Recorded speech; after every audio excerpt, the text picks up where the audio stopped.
yiraahdaa dhaqan hiilis waxayna ka hadlaysaa dhalintan hadda taagan iyo labiskooda iyo waliba isgaarsiinta waxaana sameeyay macalinkayga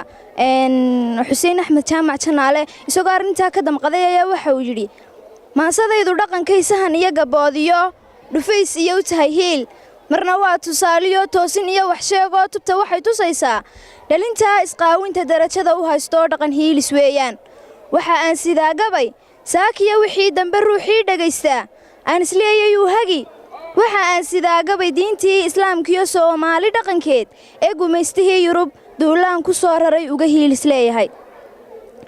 gujisyada sabeeyo diyaarad samaawiga rasaaskaaga soo rida nukliyeerka halista ah baasuukayaal iyo military ku soo gala waxa taa ka sii daran dhaqankooda moowe bulshada yogsoonow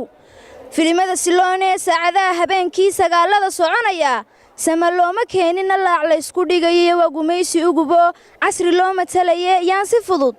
si fudud lagu dagin isgaarsiinta qayb baa loo sameystay duminiyo in soonku ka buro asturaada quruxday diinteenu saaciday se waxaan salugsanay hablaha sabankan joogay suuqyada ku raagiyo kuwa soo sawiraya qaarka sare jirkoodiyo qaybii sirta aha isgaarsiinta qaar iyo soo dhigaya Facebook saaxiibo gaarina hebla waa siraad iyo faalada ku sooraan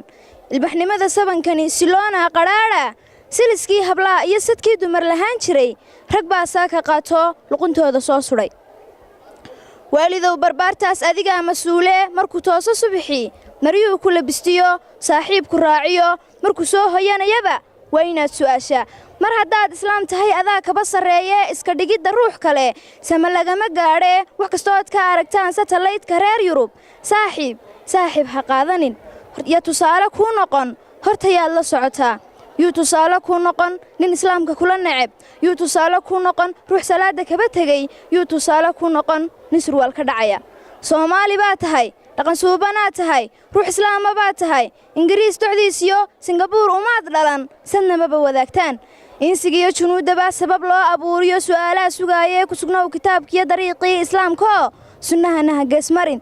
indhihiisa awdani ma arkaan ilaysko mugdi bay u haystaan waxa taa misaal ah ninka haysta diin iyo dhaqankii islaamka intuu xooray samihii geeska la u leexday talabada silooneed neef muqlaysan moodiyo indhahaanad siin karin sida uu xiirtay ilbaxnimo u haystay ku labisan saraawiilka seesliita sharabaad markuu seexanayana sidii ruux la xaad gabay bacasoo ururshiyo iga siiba leeyahay tani waa sahaale dawladdeena sare iyo caaqiliye suldaaniyo booliis kolay tahay haddaan saaka laga hadal haddaan la iska kaashanin marya wada siloonoon asturaad lahayn iyo bacasuusad laaxigi